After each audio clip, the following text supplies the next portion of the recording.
hermano, que de hecho vivía acá, ministró acá en Los Ángeles, hermano Demetrio Bazán, tenga un hijo por año, me decía.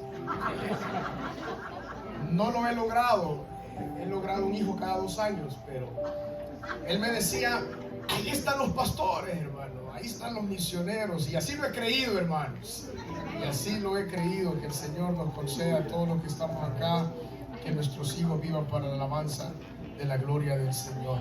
Amados hermanos, hemos estado meditando en la palabra del Señor. Esta es ya la tercera oportunidad. El día viernes, o más bien la serie que hemos traído de predicaciones al hablar del caminar de la fe. El día viernes hablamos acerca de la tensión en la cual usted y yo nos encontramos. Usted escucha reportes positivos y usted escucha reportes negativos. Ninguno está exento de escuchar 2 tipos de voces. Una voz le llamamos la voz de la incredulidad y la otra es la voz de la fe.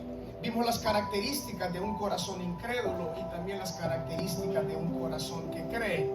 El día de ayer hablamos de que cuando usted y yo, nosotros decidimos obedecer al Señor y caminar en esa fe, nos encontraremos retos, hermanos, que le llamamos las pruebas de fe. Pero el Señor quiere revelarnos más y más la gloria de Cristo a través de esas diversas pruebas, así como lo hizo Abraham. Le pidió lo más preciado de su corazón y Abraham decidió por fe entregárselo, y ahí fue él bendecido. Y en esta mañana, amados hermanos, quisiera hablarles de igual manera con este tema. La vida victoriosa en libertad es la vida de fe. La vida victoriosa de libertad es la vida de fe. Por lo tanto, les pido, hermanos, que si pueden acompañarme leyendo en la carta del Espíritu Santo bajo la dirección del apóstol Pablo en Gálatas o a Gálatas. Vamos a leer en este momento en el capítulo 4. Gálatas capítulo 4, vamos a leer a partir del versículo 21. Gálatas capítulo 4, en el versículo 21 en adelante, y veamos lo que nos dice la palabra del Señor en ese lugar. Gálatas capítulo 4, versículo 21 dice: Decidme, los que queréis estar bajo la ley, ¿no habéis oído la ley? Porque está escrito que Abraham tuvo 2 hijos, uno de la esclava, el otro de la libre. Pero el de la esclava nació según la carne, mas el de la libre por la promesa, lo cual es una alegoría. Pues estas mujeres son los 2 pactos. El uno proviene del monte Sinaí, el cual da hijos para esclavitud. Este es Agar, porque Agar es el monte Sinaí en Arabia y corresponde a la Jerusalén actual, pues esta, junto con sus hijos, está en esclavitud. Mas la Jerusalén de arriba, la cual es madre de todos nosotros, es libre, porque está escrito: regocíjate, oh estéril, tú que no das a luz, prorrumpe en júbilo y clama, tú que no tienes dolores de parto, porque más son los hijos de la desolada que de la que tiene marido. Así que, hermanos, nosotros como Isaac somos hijos de la promesa, pero como entonces el que había nacido según la carne perseguía al que había nacido según el Espíritu, así también ahora.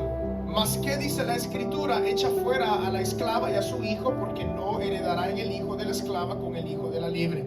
De manera, hermanos, que no somos hijos de la esclava, sino de la libre.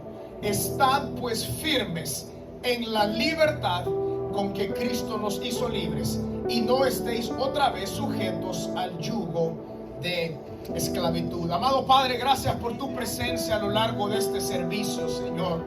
No hemos solamente venido a este lugar para escuchar información acerca de ti, sino que hemos venido, Señor, para estar contigo, Padre, para presenciar la gloria de tu presencia, para que tu Espíritu Santo hable a lo profundo de nuestro corazón y produzca vida en nuestro ser. Oh Padre, avivamiento te pedimos de gloria espiritual, Señor, sobre este pueblo, sobre esta congregación, Señor.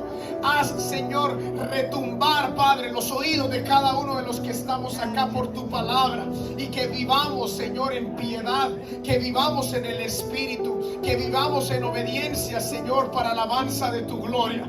Porque si este realmente es el último tiempo, Padre, tú anhelas una iglesia, Señor, que viva para tu gloria, Padre, que viva en tu presencia, Señor, y en el fuego de tu Espíritu Santo. Concédenos oídos para escuchar espirituales en esta mañana, Señor, y un corazón dócil para discernir tu palabra y para ponerla por obra, Señor, en el nombre poderoso de Jesús. Amén. Gloria al Señor. Permítame, amados hermanos, hacer una breve introducción acerca del texto que he llamado su atención. Pero luego de esta introducción quisiera compartir de 6 elementos importantes de la vida victoriosa del creyente a través de la fe en nuestro Señor Jesucristo. Acá encontramos, hermanos, el significado de algo que ocurrió en el Antiguo Testamento. En el Nuevo Testamento se nos explica algunos acontecimientos del Antiguo Testamento. Cuando digo se nos explica, se nos da el significado espiritual de las cosas que ocurrieron en el Antiguo Testamento. Esto es algo sumamente interesante, hermanos, porque el Antiguo Testamento se entiende a la luz del Nuevo Testamento, y el Nuevo Testamento se entiende a la luz del Antiguo Testamento. Así es como entendemos las Sagradas Escrituras. Ayer hablábamos acerca de Abraham. Abraham decidió obedecer a Dios y llevó a Isaac a ese monte llamado el monte Moriah para entregarlo. Isaac era hijo de Sara, su esposa, que acá encontramos una explicación de esto que ocurrió allá en Génesis capítulo 12, 13. Se recuerdan ustedes que muy brevemente el día de ayer hablamos acerca de Agar y su hijo Ismael. Y acá de una forma tan interesante, miren lo que dice el versículo 23 de Gálatas 4. Pero el de la esclava, es decir, el hijo de Agar, nació según ¿qué? La carne.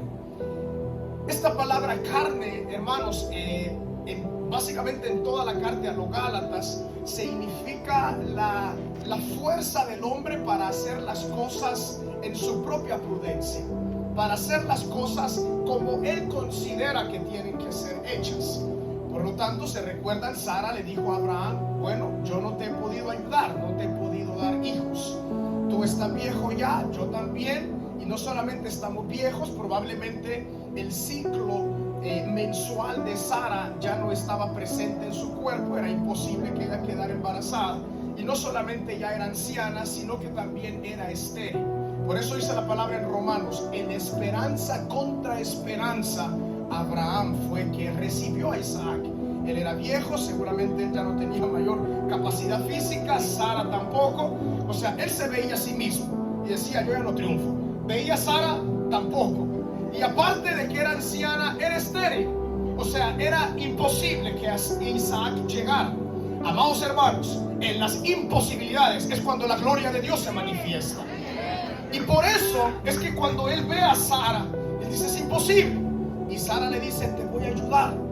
Mejor haz un intento con la esclava, con mi sierva, que está bajo nuestra casa. Pero ese hijo llamado Ismael nació bajo la carne, es decir, bajo el intento humano de hacer la voluntad de Dios o de que se cumpla el propósito de Dios. Pero no era así, era a través de Sara. Pero acá el apóstol Pablo nos da lo que él le llama una alegoría, es decir, una explicación de lo que sucedió allá en el Antiguo Testamento. Tratemos de discernir estas dos cosas, hermanos, y luego entro de lleno al tema de la fe. Pero si no logramos comprender esto, creo que nos costará mucho entender los siguientes 6 elementos. Entonces está acá este hijo llamado Ismael y este hijo llamado Isaac. Cada uno tenía una madre, Agar y Sara. Y él explica lo siguiente en el versículo 24. Es una alegoría. Estas mujeres son los 2 pactos. El uno proviene del monte Sinaí, el cual da hijos para esclavitud. Este es Agar. Y dice: Agar es el monte Sinaí en Arabia y corresponde a la Jerusalén actual, porque esta junto con sus hijos está en esclavitud. Estos que están en esclavitud son los que no habían abrazado la realidad o la revelación mesiánica de nuestro Señor Jesucristo. A pesar de que eran judíos, a pesar de que eran hebreos, y a pesar de que étnicamente o por consanguinidad venían de la línea de Abraham, no eran hombres y mujeres de fe. Por lo tanto, acá Pablo explica y él dice, la descendencia de Agar, el intento muy humano que es por tratar de agradar a Dios en nuestras propias fuerzas, eso produce esclavitud, dice él, y corresponde a la Jerusalén actual. En el tiempo del apóstol Pablo se refería a los judíos porque sus ojos estaban vedados para no ver la gloria de Cristo. Pero luego se pasa a hablar de la de allá arriba, dice el versículo 26. Mas la Jerusalén de arriba, es decir, Sara, la cual es madre de todos nosotros, es libre. Libre, diga esa palabra, libre. Amados hermanos, Dios desea que usted y yo seamos libres, libres completamente. Y dice en el versículo 28, así que hermanos, nosotros como Isaac somos hijos de la promesa. Los hijos como Isaac son los hijos de la promesa y son los hijos de libertad. Y acerca de estos hijos de libertad es a los cuales me quiero referir en esta oportunidad. Los hijos de libertad son aquellos que no hacen las cosas por esclavitud, sino por fe. Son aquellos que hacen las cosas en libertad y no por pesadez.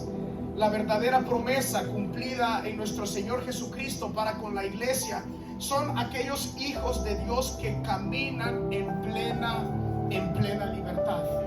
Y en la carta a los Gálatas encontramos, hermanos, aquellos que viven por la fe en la gracia de nuestro Señor y a aquellos que viven por obra de la ley o por intentar agradar a Dios o por tratar de cumplir una serie de requisitos para alcanzar el favor de Dios.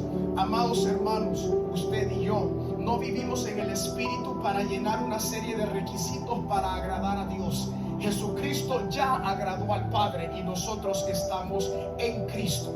Somos llamados entonces a vivir en el poder del Espíritu Santo para una vida que le agrade al Señor, no para llenar ciertos requisitos. Amados hermanos, usted intente llenar requisitos para agradar a Dios y usted va a vivir en una tremenda esclavitud. Pero si usted vive en la libertad y recibe la gracia del Señor y le dice: Padre, tú me has perdonado a través de la obra de Cristo y yo recibo ese regalo, permíteme responderte con una vida de obediencia. Así que, hermanos, de esto deseo compartirles estos 6 elementos de cómo vivir una vida de libertad, una vida poderosa en el Espíritu, cómo alcanzar realmente a la luz de la palabra del Señor lo que Dios desea. Por eso el versículo 31 finaliza y dice: de manera, hermanos, que no somos hijos de la esclava, sino de la libre. Amados hermanos, usted y yo no somos hijos de esclavitud para vivir en el temor, sino de libertad a través de la obra de Cristo. Veamos 6 elementos entonces que nos lleva a una vida poderosa a través de la fe.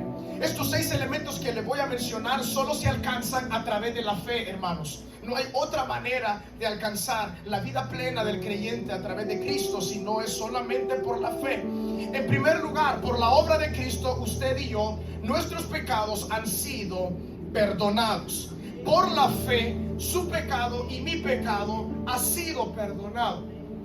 Amados hermanos, usted y yo no necesitamos hacer penitencias para alcanzar el favor de Dios. No sé si acá en Estados Unidos todavía se realiza, pero todavía en El Salvador, en los pueblos, aún en la ciudad también, cuando llega el tiempo de Semana Santa, vemos que cargan al Cristo, cargan la cruz, algunos todavía de rodillas, alcanzando o deseando alcanzar el favor de Dios. Amados hermanos, usted y yo no podemos ser engañados. Ninguna penitencia puede alcanzar el favor de Dios para el perdón de las personas. Únicamente por la fe en la obra de Cristo es que sus pecados y mis pecados han sido expiados y perdonados. Esto va en contra a veces de nuestra forma de pensar. ¿Por qué? Desde que usted y yo nacemos, se nos enseña de que tenemos que ganarnos la vida. Tenemos que, hay una palabra allá en El Salvador que la usamos, rebuscarnos. tienes que hacer las cosas por ti, esfuérzate, etcétera, etcétera, etcétera. Pero cuando ahora venimos a Cristo y entendemos que el regalo de Dios en Cristo, hermanos, es por gracia, es un favor, ahí nos cuesta entender. No es tan fácil recibir el amor de Dios. Pero amados hermanos, usted está en este lugar. Es detalle de humildad. Con humildad podemos decirle: Señor, ahora yo entiendo que ninguna obra buena que yo pueda hacer me ganará la presencia tuya en la eternidad. Ningún buen favor que yo pueda hacer me salvará delante de tu presencia. Solamente la fe en la obra de nuestro Señor Jesucristo. Miren lo que dice la palabra del Señor en Colosenses capítulo 1. Colosenses capítulo 1 nos dice lo siguiente en su versículo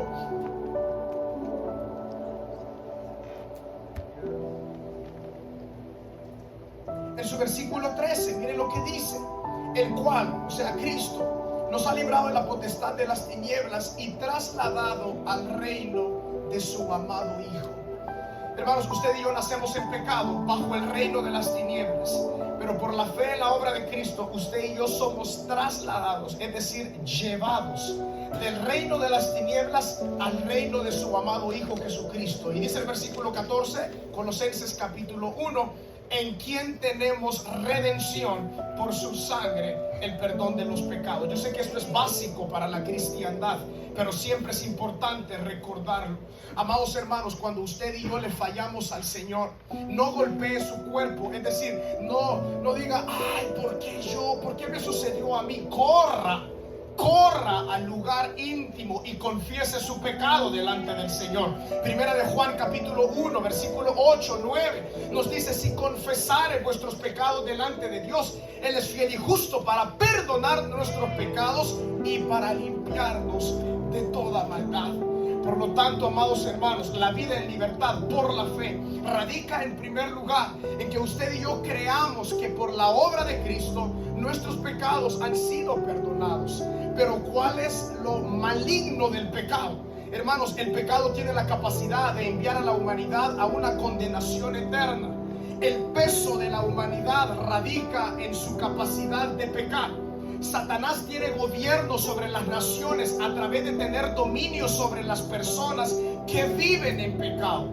Aquellos que todavía su pecado no ha sido expiado viven bajo el gobierno de Satanás. Por eso dice la palabra en Efesios: usted y yo, antes de venir a Cristo, vivíamos bajo la dirección, bajo la autoridad de Satanás. Vivíamos en nuestra carne para nuestra propia gloria. Pero gloria a Dios, porque ese día tan especial el Señor abrió nuestros ojos para ver nuestra condición. ¿En qué radica la salvación? ¿En qué radica la regeneración?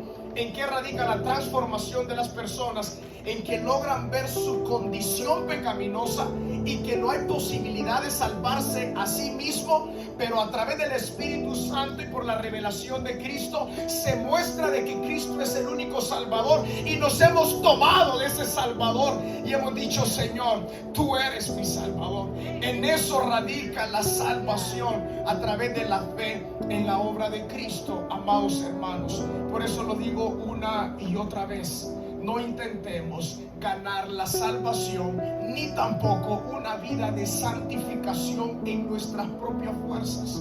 Nuestra carne no puede agradar a Dios, pero a través de la fe, por la gracia, en el poder del Espíritu Santo, usted y yo podemos agradar al Señor.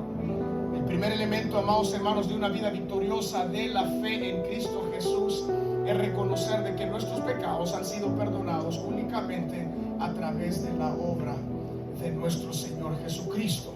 En segundo lugar, amados hermanos, la vida victoriosa radica también en entender por la fe en la obra de Cristo de que quien provee para cada una de nuestras necesidades, hermanos, es el Señor. Miren lo que dice Romanos capítulo 8: por la fe, hermanos, alcanzamos usted y yo los tesoros de los cielos. Esto no tiene nada que ver, amados hermanos, con la prosperidad de este mundo, y lo que también a veces muchos, aún en la iglesia, hablan y creen. Pero miren lo que dice Romanos capítulo 8 versículo 32: el que no escatimó ni a su propio Hijo, sino que lo entregó por todos nosotros. ¿Qué dice? ¿Cómo no nos dará también con Él todas las cosas? Lo leo una vez más. El que no escatimó ni a su propio Hijo, sino que lo entregó por todos nosotros, ¿cómo no nos dará también con Él todas las demás cosas? La vía de libertad a través de la fe radica en confiar en que Dios es nuestro proveedor, amados hermanos. Ayer hablamos de Jehová Jireh y entendimos de que Abraham tuvo la revelación de que anticipadamente pudo ver a Cristo.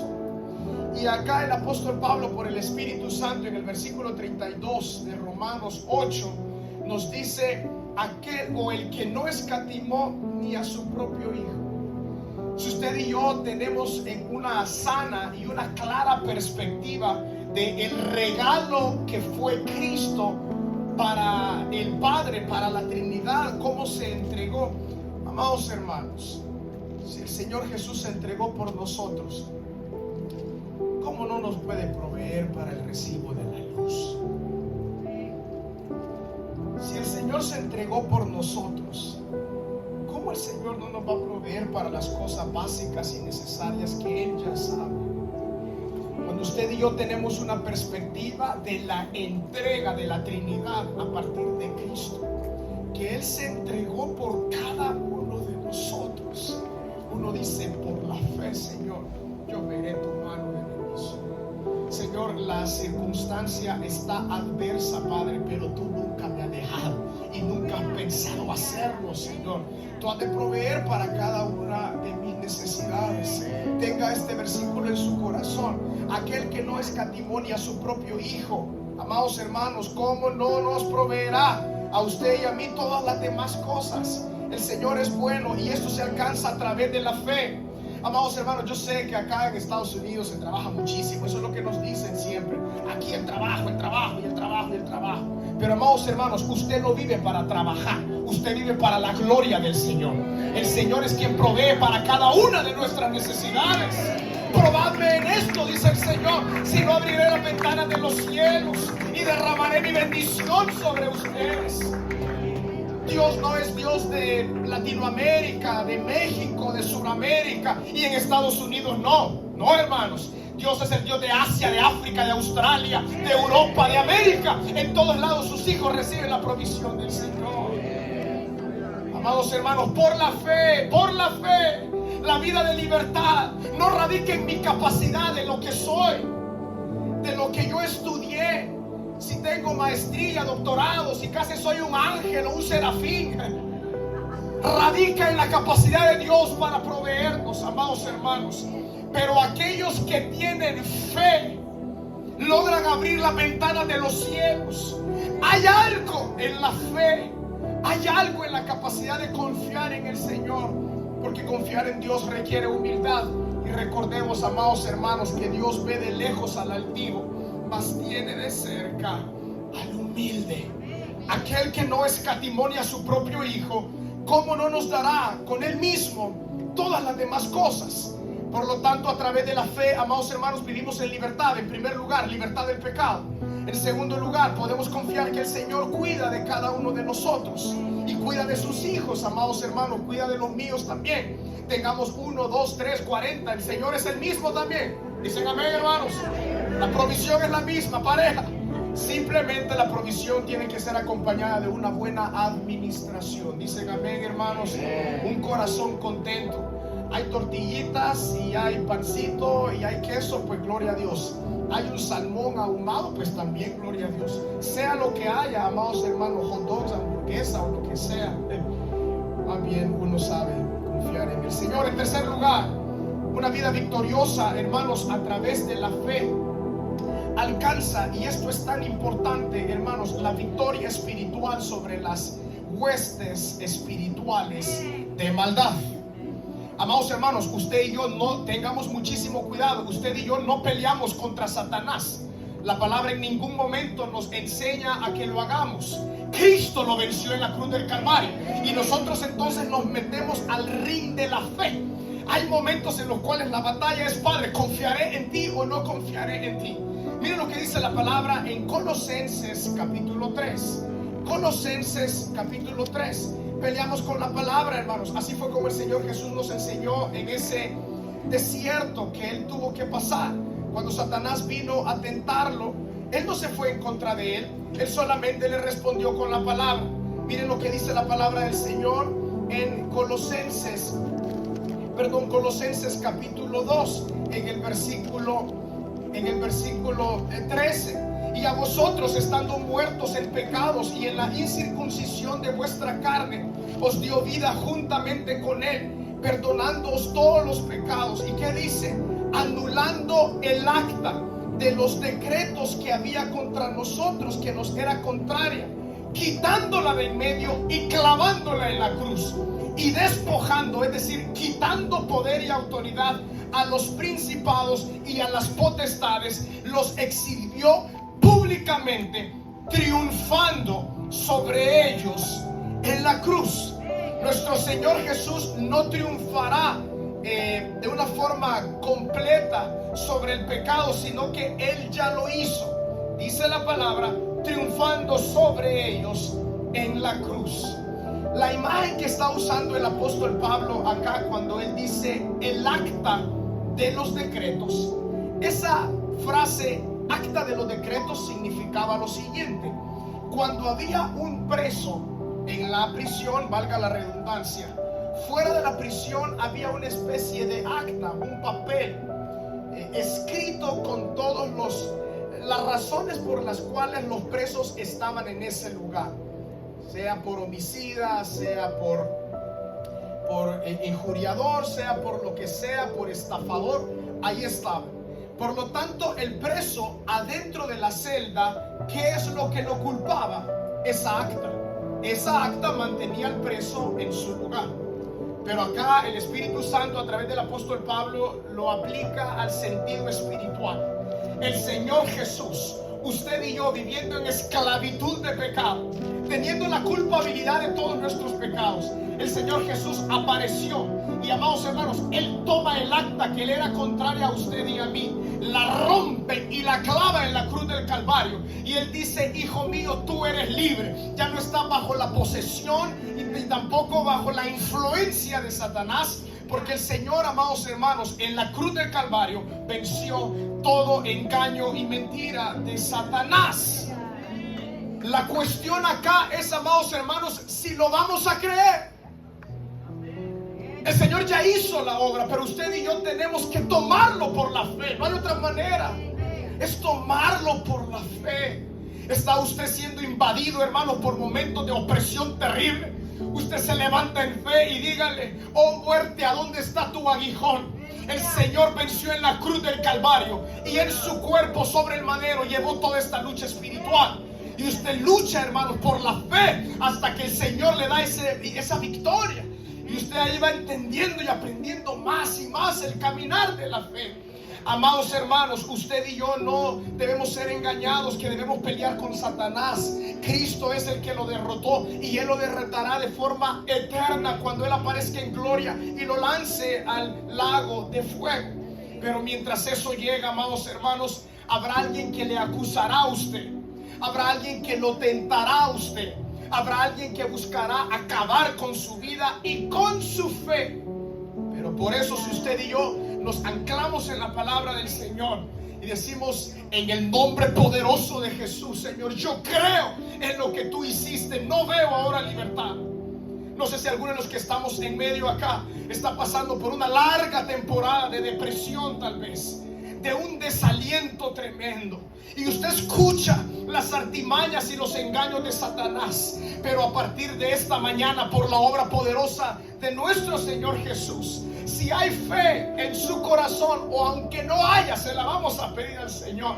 Le vamos a decir: Padre, en el nombre poderoso de Jesús, tú exhibiste al diablo públicamente en la cruz y triunfaste sobre él. Por lo tanto, amados hermanos, por la fe, usted y yo nos tomamos de la vida victoriosa en el sentido espiritual. Amados hermanos, no puede ser que los creyentes estén más pendientes si alguien les hizo un jueguito, una brujería, un muñequito. Hay hermanos que están pendientes: es que me hicieron eso, es que me hicieron. ¿Cómo que me hicieron eso? Y la obra de Cristo en la cruz del Calvario. Hay poder en la obra de Cristo, amados hermanos. El maligno no toca a los nacidos de Dios. Eso es lo que nos dice la palabra del Señor. Pero obviamente si damos lugar al diablo, hermanos, a través de la incredulidad, a través de opacarnos, hermanos, ahí Satanás va a seguir engañándonos y va a hacer lo que él desea. Pero amados hermanos, si usted y yo caminamos en la verdad de nuestro Señor, anclados por la gracia, anclados por la fe en lo que el Señor Jesús hizo por usted y por mí, amados hermanos, el maligno no toca a los nacidos de Dios. El maligno no toca a los nacidos de Dios. Que los incrédulos piensen lo que quieran, pero los que caminan en la verdad de Cristo, caminamos en la victoria de lo que Él hizo en la cruz del Calvario. Démosle gloria a Cristo, amados hermanos. Vivámoslo para la gloria del Señor. Imagínense un creyente que anda por ahí todo tristón. Sí, me ha hecho esto el diablo, me tiene atarantado, el diablo. No le dé gloria al diablo, dé gloria a Cristo. Viva para su gloria y viva en libertad en el poder del Espíritu Santo. Un cuarto elemento, amados hermanos, que solo se alcanza a través de la fe, es la llenura del Espíritu Santo. Aquí está el fuego del Espíritu Santo, hermanos, cuando alabamos al Señor, cuando cantamos, y Dios desea que vivamos en el poder del Espíritu Santo. Miren lo que dice la palabra del Señor en Gálatas, en el capítulo 3. El apóstol Pablo, un poco inquieto, hasta cierto grado molesto, le dice a los hermanos en Galacia lo siguiente en el versículo 1 del capítulo 3 de Gálatas: oh Gálatas insensatos, ¿quién os fascinó para no obedecer a la verdad? A vosotros, ante cuyos ojos Cristo fue ya presentado claramente entre vosotros como crucificado.